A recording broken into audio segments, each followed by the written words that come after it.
자, 이번엔 생활지도와 상담 들어가도록 하겠습니다. 참고로 여러분 2월 20일 월요일에 2시 반에서 3시까지 30분 동안 모의 논술 시험이 있으니까 지금까지 쭉 공부했던 거 원래는 1시간 60분, 원래 시험은 60분인데요. 4개 논점을 가지고 시험을 보는데 반 정도, 2개 논점을 가지고 모의 논술을 보니까 실력도 점검할 겸 해서 참여를 해보시면 좋겠습니다. 그리고 그 성적 1등 하신 분들, 1등 하신 분에게는 또 상품권도 있으니까 도전해 보시는 것도 괜찮죠. 공부를 하신 다음에 한번 시험 본다 생각하시고, 제가 예전에 한번 그런 말씀 드린 적이 있는 것 같은데, 여러분들 시험은 12월 초가 아니죠. 또 11월 말도 아니고, 언제입니까? 8월 초 또는 7월 말이다. 그죠? 8월 초, 7월 말에 시험장에 간다 생각하시고, 열심히 준비해서, 그때 모의고사 또 있으니까, 그때 시험장이다, 실제 시험장이다 생각하시고, 연습은 실전처럼. 그래서, 그리고 시험장에 가려면 우리가 대충 공부하고 가지는 않죠. 그죠? 최소한 5번 이상 암기해서 들어간다 생각하시고, 그리고 또 반 나눠서 또 그때 또 시험이다, 또 반 나누고, 이렇게 하면 나중에 시험장에 들어가기 전에 하루나 이틀 만에 전체 여러분들 공부했던 거 다 한번 보고 들어갈 수 있거든요. 인간의 능력은 기억 능력은 한계가 있거든요. 용량이 너무 많다 보니까. 그러니까 그 전에 시험장 가기 전에 전체 내용을 한번 훑어보고 들어갈 수 있으면 하루 정도는 남아있거든요. 그래도 근데 그 많은 양을 하루 이틀 만에 다 볼 수 있을까요? 못 봐요. 넘기기 바쁩니다. 이렇게 바로바로. 그만큼 공부가 돼 있어야지 하루 이틀 만에 다 볼 수 있거든요. 그러면 고득점, 최고득점 받습니다. 최고득점. 시험, 이제 여러 번 시험장 간다. 실제 시험장 갈 때 이제 가볍게 가는 거죠. 막 책가방 무겁게 싸들고 들어가면 나올 때 그만큼 마음이 무겁습니다. 가볍게 들어가면 마음도 가볍게 나올 수 있죠. 자, 오늘 생활지도와 상담인데, 생활지도 상담이란 뭔가, 상담은 생활지도 안에 포함이 되는 건데요. 크게 보면 이제 생활지도다. 교육과정을 보면 교육과정 크게 두 가지로 이원화되어 있습니다. 교육과정은 이원적 구성을 취하는데, 우리나라 교육과정은 크게 두 가지로 구성이 되는데, 첫 번째는 교과교육과정이에요. 교과교육과정. 두 번째는 생활지도. 이렇게 되어 있습니다. 여러분들 학교 현장에 가셔서 교과교육과정에 근거해서 교과도 잘 가르쳐야 되고, 아이들에게 생활지도도 잘 해야 되는 그런 책무성이 여러분들에게 부여져 있는데, 그러면 지금까지 우리가 다뤘던 건 전부 다 교과교육과정과 관련돼서 어떻게 하면 잘 가르칠 것이고, 학습자를 이해하고, 내용을 어떻게 선정 조직하고 어떻게 할 것인가, 무엇을 가르칠 것인가, 교육 내용에 대한 논의를 했고, 그 다음에 뭘 가르치기 위해서는 학습자를 이해하자라는 교육 심리학에 대한 논의를 했고, 이해가 끝나면 어떻게 가르칠 것인가라는 교수공학의 논의를 했죠. 그 다음에 그것에 대한 평가까지, 이 전체가 교과교육과정과 밀접하게 관련되어 있는 부분이죠. 그 다음 두 번째 영역이 교과교육과정 이외에 나머지 생활과 관련해서는 학생들의 실제 생활에 잘 적응하고 있는지, 문제는 없는지, 그 다음에 진로를 결정하려고 할 때 어떻게 진로를 결정하게 할 것인지, 여러 가지 영역들에 관련된 논의가 바로 생활지도와 상담이다라고 볼 수 있죠. 생활지도는 일단 인간이 기본적으로 주어진 환경에 잘 적응하는 거예요. 잘 적응. 생활 환경에 잘 적응하고 성장하도록 하는 게 중요한 건데, 학교 환경에 잘 적응하고 동료 친구들에게 잘 적응하고 그런 문제 없이 잘 적응할 수 있도록 해주는 거. 그래서 환경에 잘 적응하고 성장하는가라는 질문과 관련돼서, 이런 논의와 관련돼서 논의하는 게 생활지도다라고 볼 수 있습니다. 생활지도. 상담은 생활지도 안에 포함이 되는 관계이고요. 그러면 잘 적응하고 또 적응하면서 성장과 발달을 꾀하도록 하는 건데, 결국은 기본적으로 생활지도라고 하는 어원이 가이드는 씁니다. 가이드는 안내하는 거죠. 이끌고 가는 거고. 그 다음에 지도해주는 거다. 아이들을 이렇게 잘 안내하고 이끌고 지도하면서 주어진 환경에 잘 적응하면서 성장과 발달을 꾀할 수 있도록 하자라고 하는 게 이겁니다. 그래서 궁극적으로는 자기에게 주어진 문제를 적절하게 잘 해결하고 환경에 잘 적응하면서 자아를 실현하고 전인적인 성장과 발달을 꾀하고자 하는 게 궁극적으로 생활지도의 목적이다. 생활지도는 궁극적으로 환경에 잘 적응해서 문제를 잘 해결해서 환경에 잘 적응하고 그 다음에 자아 실현과 전인적 성장과 발달을 꾀하고자 하는, 촉진하고자 하는 것이 생활지도의 궁극적으로 지향해야 될 목표다라고 볼 수 있죠. 그러니까 환경에 잘 적응한다는 말은요, 만약 교과 수업이면 교과 환경에 잘 적응할 수 있도록, 공부 못하는 아이, 선생님 저 왜 이렇게 공부 못하는지 모르겠습니다. 그러면 그 교과 환경에 적응을 못하고 있다는 겁니다. 그 교과 환경에 잘 적응할 수도 이끌어주고 지도 조언해줘야 된다고 하는 거고, 그 다음에 주변 친구가 자꾸 괴롭힌다. 어떤 친구는 또 자꾸 비행을 하고 있더라. 그럼 비행의 문제, 그 문제를 해결할 수 있도록 선생님이 잘 도와주고 이끌어줘서 비행의 문제를 해결하고 자기가 갖고 있는 자신의 씨앗을 잘 발현해서 전인적 성장을 꾀하도록 해주는 게 생활지도다라는 거죠. 그 다음에 학교 부적응 문제다. 부적응하고 있더라. 그 부적응 아동, 부적응 문제를 해결해서 학교에 잘 적응할 수 있도록 상담을 통해서 그 적응할 수 있는 능력, 역량을 키워서 자기가 갖고 있는 자아를 실현시키고 성장할 수 있도록 도와주는 것. 전체로 보면 우리 인간은 환경에 잘 적응할 수 있어야 되는데 환경에 적응하지 못할 때 문제가 발생하는 거죠. 또 환경에 잘 적응하기 위해서 어떤 문제를 해결하려고 할 것이고, 문제를 잘 해결하면 환경에 잘 적응하고 자기가 갖고 있는 어떤 씨앗을 잘 발현시키면서 전인적인 성장을 꾀할 수 있다라는 것. 이와 관련된 논의를 생활지도에서 한다라는, 생활지도와 상담에서 한다는 것. 그래서 첫 번째 생활지도와 관련된 부분 보도록 하죠. 두 가지 파트로 나눠집니다. 생활지도 파트와 상담도 물론 생활지도 한 파트에 속하지만 다시 떼어내서 상담 활동을 두 가지로 나눠서 살펴볼 수 있는데, 첫 번째 생활지도는 기본적으로 생활지도가 뭔가라는 생활지도를 간단한 생활지도의 어떤 본질 또는 이해라고 볼 수 있겠고, 두 번째 이와 관련된 이론입니다. 이 이론이 좀 더 중요하겠죠. 이 기본적인 거는 생활지도 본질이 가장 기본적인 거고, 이론이 좀 중요하다.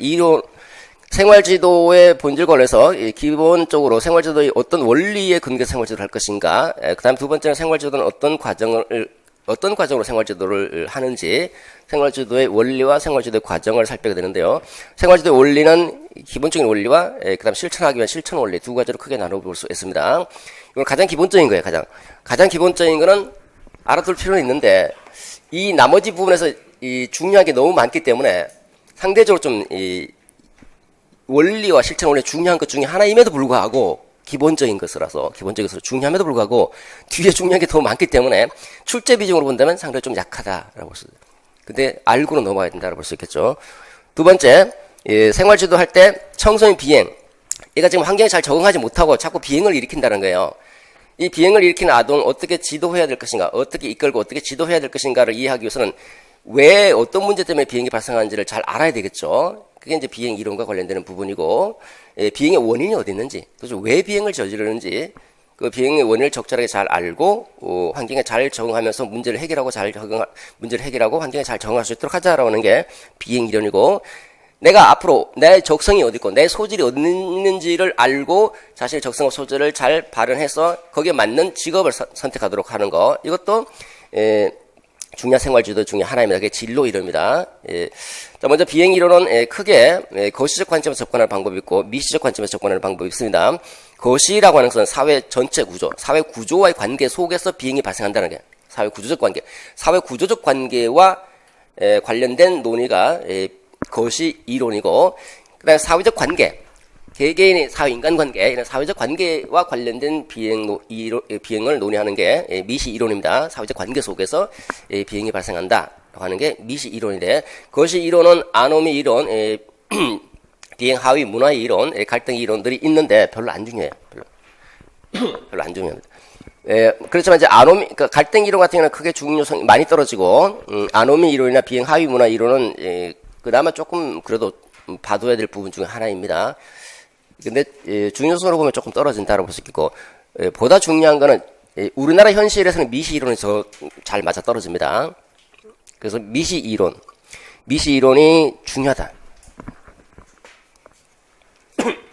사회 통제, 중화이 이론, 차별 접촉, 낙인 이론, 논술형으로 한번 출제가 됐죠. 차별 접촉, 낙인 이론은 출제가 된 걸로 알고 있는데 차별 접촉도 출제가 됐나요? 둘 다 출제가 됐네요. 차별 접촉과 낙인 이론, 미시 이론이 훨씬 중요합니다. 우리나라 현실상. 그래서 우리나라 현실과 관련해서 비행 이론을 설명하기에는 이제 미시 이론이 적절하고, 요 중에서 이제 이 미시 이론이 제일 중요하다 볼 수 있겠죠. 네 개 다 알아두셔야 됩니다. 기출이 됐든 안 됐든. 거기 보시면, 중화 이론은 기출이 안 됐거든요. 안 돼도 중요해, 이거는. 그래도 다 네 개 다 중요하다. 진로 이론입니다. 진로는 진로 교육과 그다음에 진로 교육만 별로 중요한 건 아니고 이론입니다. 상담 이론, 진로 상담 이론이 이제 중요한 부분에 속한다고 볼 수 있는데, 진로 상담도 구조론적 관점과 발달론적, 과정론적 관점 세 가지 관점으로 나눠볼 수 있는데, 구조론적 관점에서 파슨스, 로우 욕구 이론, 홀랜드 성격 이론, 저 블로우라고 번역하기도 하고요, 블라우라고 번역하기도 하는데, 블로우 또는 블라우의 사회학적 이론. 다 알아둘 필요는 있는데, 일단 홀랜드 성격 이론이 제일 중요한 부분에 속한다고 볼 수가 있습니다. 두 번째 발달론적 관점에서 진즈버그의 진로 발달, 수퍼의 진로 발달 이론, 두 사람의 발달 이론이 있습니다. 진로가 계속 발달된다는 진즈버그와 수퍼. 과정론적 관점에서 젤라트의 의사결정 이론, 크럼볼츠의 사회학습 이론, 이런 것들이 있는데, 이 중에서는 홀랜드가 제일 중요한 부분에 속한다라고 볼 수 있습니다. 나머지도 간단하게 알아둘 필요는 있는데, 이 두 개를 비교하면 단연 이해입니다. 예. 그래서 이 전체에서는 미시 이 비행 이론이 제일 중요하다. 청소년 지도. 그 다음에 두 번째가 이제 진로. 앞으로도 진로도 이제 진로 교육도 해야 되니까. 두 번째가 진로. 그래서 여기서 이제 두 개가 나온 거고. 그 다음에 나온다면 이제 진로 이론 정도, 진로 상담 이론, 여기서 출제될 수 있는데, 이 중에서 이제, 홀랜드 성격 이론이 가장 중요한 부분에 속고, 나머지도 뭐 중요성이 전혀 없는 건 아니지만, 한 번 정도 살펴봐야 되는데, 우리 이번 시간에는 진로 이론은 일단 넘기고요, 비행 이론을 중심으로 해서 설명 드릴 겁니다. 자, 그 다음에, 상담 활동이 있습니다. 두 번째는, 상담 활동도 물론 생활지도 한 영역에 속하는데, 생활지도 가장 중핵적인 영역이다라고 얘기합니다. 가장 중심이 되는 중핵적인 영역이기 때문에 별도로 떼어서 살펴볼 수 있는데, 첫 번째 상담에 대한 이해, 상담이 뭔가, 역시 상담에 대한 이해. 두 번째 이론이죠. 상담 이론, 크게 두 가지로 나눠서 살펴볼 수 있습니다. 자, 상담이라고 하는 것은 상담이 일어나기 위해서는 기본적인 조건이 있다라는 거죠. 수용의 조건처럼 상담이 일어나기 위한 기본 조건, 그 다음에 대화 기법, 기본 조건, 대화 기법 둘 다 중요합니다. 둘 다.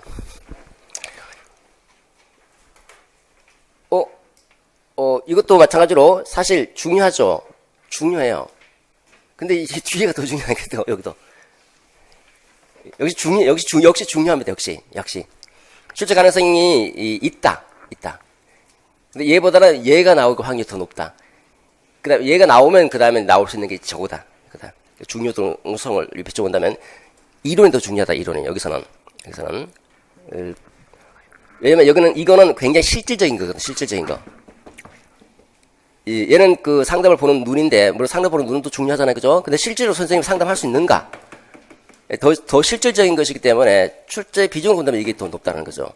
그러니까 사실 위에 것도 다 중요한 겁니다. 중요한데, 자, 상담이라고 하는 건 뭡니까? 기본적으로 상담에서는 학생이라고 말하지 않아요. 상담에서는 상담자와 내담자라는 말로 씁니다. 상담할 때는. 그래서 상담자가 있고 내담자가 있겠죠. 상담자와 내담자. 상담자와 내담자가 서로 면대면 관계에서, 나중에 상담에서 말씀드리겠지만, 면대면 관계에서 내담자가 갖고 있는 문제, 내담자가 갖고 있는 이 문제를 뭘로? 대화를 통해서 문제를 해결하고자 하는 거예요. 상담자와 내담자가 서로 면대면 관계에서 내담자가 갖고 있는 문제를 대화를 통해서 그 문제를 해결하고자 하는 거. 그리고 생활지도가 뭐랬습니까? 생활지도 상담이 뭐예요? 환경에 잘 적응할 수 있도록 해주는 거, 그죠? 그 환경에 잘 적응하도록 하기 위해서는 그 학생이 갖고 있는 문제가 있을 거 아니에요, 그죠? 그 문제를 발견해서 문제를 해결해주고, 환경에 적응하면서 자신의 자아를 실현시키고 전위적 성장과 발전을 꾀하고자 하는 게 생활지도 상담입니다. 근데 학생이 지금 뭔가 문제에 부딪혔어. 부적응 문제. 학교에 잘 적응하지 못한다. 생활에 잘 적응하지 못한다. 적응하지 못하는 부적응 문제에 부딪혔을 때 이 부적응 문제를 내담자가 상담자와 대화를 통해서 해결을 하고자 하는 것이 상담이다. 그럼 대화를 통해서 해결하려면 기본적으로 이 상담이 일어나기 위한 기본 조건이 있고, 수용할 수 있는, 수용이 가능한 기본 조건이 있고, 그 다음 두 번째, 대화를 통해서 해결하기 때문에 대화의 기법이 되게 중요하다는 거예요, 대화 기법. 대화를 어떻게 하느냐에 따라서 이 문제가 해결될 수도 있고 해결되지 않을 수도 있기 때문에 이 두 가지는 기본적으로 상담 이해에서 다룰 부분이고요. 그 다음에 본격적으로 문제를 어떻게 해결할 것인가와 관련되는 것은 상담 이론인데, 상담 이론은 보면 정신적 측면에서 다루겠다. 두 번째 행동적 측면에서, 그 다음에 인지적 측면에서, 그 다음에 정서적 측면에서 크게 네 개로 나눠지죠. 정신분석학이 심리학이 제 1세대입니다. 1세대. 그 다음 두 번째가 행동 중심이죠. 자, 여기 보십시다. 이 문제를 해결하는 접근 방법이 두 가지가 있어요. 두 가지가. 내담자와 상담은 서로 대화를 통해서 문제를 해결하고자 하는데, 이 문제를 해결하기 위한 상담 접근 방법. 상담의 접근 방법은 두 가지인데, 첫 번째 접근 방법은 문제 중심 접근입니다. 어디 있습니다. 어디 있냐면,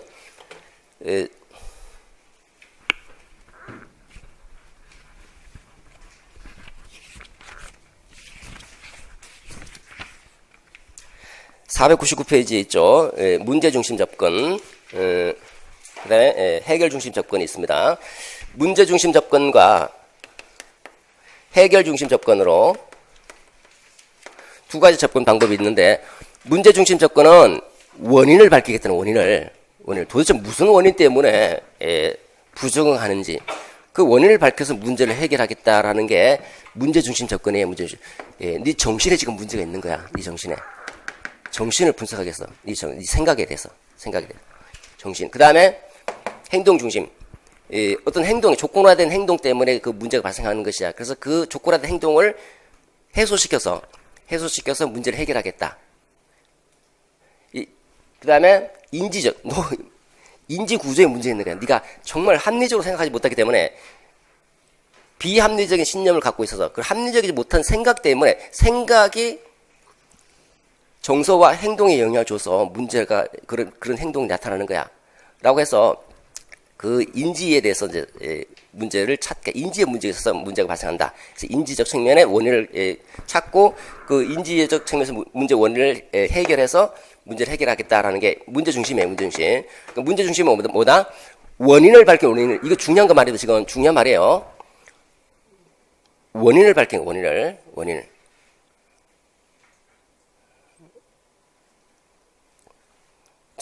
보통 이제 백인 지식 설명할 때 제가 중요하다는 얘기 잘 안 하는데, 이 말은 되게 중요한 거예요. 이거는 원인을 먼저 밝히고 문제를 해결하는 거. 이 이론들이 다 뭐다? 이거는 다 장기 상담. 원인을 밝히려면 최소한 1년, 2년, 3년, 5년 넘게 갑니다. 넘게. 원인을 밝히고 문제를 해결한다. 그러면 뭐다? 저거 전부 다. 두 번째, 시간적으로 원인을 밝히고 문제를 해결하기는 어려운 경우가 있죠. 그죠? 선생님이 지금 시험 고3인데 시험이 얼마 남지 않았습니다. 선생님, 전 공부를 못했는데 어떻게 하면 좋죠? 그래? 한 원인을 밝혀보자. 시험 끝납니다. 어떻게 됩니까? 공부를 잘할 수 있는 계획을 세우고, 인지 전략, 학습 전략에 대해서 한번 생각해보고, 그 다음 공부 전략, 학습 전략, 그러니까 같은 말이에요. 학습 전략, 그다음 공부 계획, 뭐 어떻게 실천해야 될지, 이렇게 해결 중심으로 단계적으로 꾀하는 경우가 있겠죠. 그죠? 이게 단기 전략. 이게 바로 마지막에 있는, 기타 상담 이론에 있는, 해결 중심 상담 이론입니다. 해결 중심 상담 이론. 학교 현장에서는 제가 중요시되고 있는 것 중에 하나이죠. 자, 그래서 이 전체가 다 중요한 부분인데, 먼저 보도록 하죠. 그러니까 요거하고 이제 일단 정신역동적 상담 이론은 프로이드, 융이 있는데, 프로이드, 융까지 들어가면 이제 좀 머리가 물론 재미있는 파트 중에 하나이지만, 학교 현장에서 활용하기는 조금 그렇습니다. 무의식의 억압, 무의식적인 측면을 이제 다루고 있기 때문에, 억압된 무의식 측면을 다루고 있기 때문에 학교 현장에서 활용하기는 조금 애로사항이 있죠. 그래서 여기서는 아들러의 개인 심리학적 상담 이론이 중요하다. 요것들을 정신역동적 상담 이론에서는 애들러 정도만 본다는 것은 좀 그렇고, 애들러가 중요하다라고 하는 것이고요. 그리고 행동 중심에서는 우리가 살폈던 파블로프, 그 다음에 스키너, 그리고 반두라도 여기서는 행동 중심을 집어넣습니다. 반두라도 타인의 관찰을 통해서 모방을 하면서 학습한다고 하는 거죠. 그래서 어떤 행동이 나타난다는데 그 행동을 교정하기 위한 상담 이론입니다. 요거 행정고시에서 한번 출제돼서 반두라 관련돼서 반두라는 얘기는 없습니다. 반두라 얘기는 없는데 그래서 뭐 TV를 시청하고 영화를 보고 문제 행동을 일으키더라. 이거 어떻게 해야 되느냐? 이거는 이제 그 반두라의 사회 인지학습 이런 거 관련되는 거잖아요. 그죠? 그거 모방한 거예요. 관찰하고 모방해서 문제 행동을 일으키는 거니까 행동 중심 상담 이론으로 접근해야 되는 거죠. 자, 이 행동 중심 상담 이론, 상담 이론에서는 두 가지를 정확하게 기억하셔야 됩니다. 첫 번째 개념. 두 번째 상담 기법. 이 두 가지 중핵입니다. 그러니까 애들러의 개인 심리학적 상담 이론은 상담 방법을 어떻게 보고 있는지, 어떤 식으로 상담하는지, 상담 이론의 개념 한두 줄 정도 잡으시고, 그 다음에 상담 기법. 세 번째 하나 더 들어가고 싶으면 이제 상담 목표까지. 상담 목표는 뭐 상담 그 이론의 개념 잡으시면 목표는 별로 어렵지는 않습니다. 자, 그 다음에 인지 중심입니다. 인지 중심은 윌리엄슨, 지시적 상담, 앨리스, 인지 정서 행동줄 REBT. 그 다음에 백의 인지 치료, 글래서의 현실 치료, 번의 교류 분석. 다 인지와 관련된 논의를 하고 있습니다. 이 중에서 앨리스가 굉장히 중요합니다. 그 다음에 글래스, 현실치료도 학교 현장에서 활용하기 상당히 좋습니다. 그래서 두 개가 중심축이다라고 보시면 되겠고, 인본주의적 차원에서 접근하는 방법이 있죠. 인본주의 상담이론 또는 정서중심입니다. 그래서 정신역동, 행동중심, 인지중심, 인본주의. 자, 우리가 심리학이라면 크게 보면요. 요게 제 1세대에 대해 정신분석학이 1세대입니다. 정신분석학. 1세대, 그 다음에 행동주의 2세대, 이게 3세대 심리학. 3세력 심리학. 얘는, 없어요. 얘는, 제1 심리학, 제2 심리학, 제3 심리학. 이렇게 얘기합니다. 제3 심리학에서는, 로저스의 인간중심 상담 이론. 인간중심 상담 이론은 별거 없습니다. 이게 제일 중요하다라고 볼 수 있죠. 나머지도 알아두시면 좋은데, 자, 이렇게 중요성을 좀 잡아봤고요. 행동 중심도 역시 중요합니다. 얘를 구분할 필요가 없어요. 얘를 굳이 구분할 필요는 없습니다. 굳이. 행동 중심은 우리가 이제 교육 심리학에서 다뤘기 때문에 제가 다룰 게 없어요. 여기는 다룰 게 없습니다. 이미 했던 거고 똑같은 거. 그다음에 상담 이론. 기타 상담 이론은 서로 단기 상담이죠. 해결 중심 상담 이론. 자, 이렇게 해서 저기 정신 역동부터 인본주의까지가 문제 중심 접근이고, 그다음에 마지막에 있는 해결 중심 상담 이론. 저게 해결 중심 접근인 거죠. 그래서 만약에 출제가 되면 이제 예 아니면 예 둘 중에 하나인데, 지문을 잘 보셔. 지문을 잘 보셔서 원인에 초점을 맞추지 않고라고 하면 이쪽으로 들어가야 돼. 이쪽으로. 아, 지금 단기 상담을 하려고 하는 거구나. 만약에 원인에 초점을 맞춘다는 얘기가 나오면 이쪽으로 들어가야 돼. 이쪽으로. 원인이 어디 있는지 살펴야 되겠다라고 하면, 아, 지금 문제 중심 접근이구나. 저 중에 하나이겠구나. 근데 원인을 밝히기보다는 일단은 문제를 해결하는 데 초점을 맞추겠다라고 하면, 아, 지금 해결 중심이구나. 이렇게 들어가야 돼. 이렇게 두 가지를. 주소를 잘 찾잖아요. 주소를. 그래야지 그 중에서 어떤 것을 꼽아봐야 되니까. 그런 차원에서 아주 간단한 문제지만 원인을 밝히느냐 아니면 해결에 중점을 두느냐, 그야말로 해결 자체에 중점을 두느냐에 따라서 두 가지가 크게 구분될 수 있다. 이렇게 크게 두 가지를 구분하고, 그 다음에 요거를 정신분석, 그 다음에 행동주의, 인지주의, 인본주의, 이렇게 크게 네 가지로 나눠볼 수 있다는 겁니다. 이건 단기 상담이죠. 해결 중심 단기 상담. 됐죠?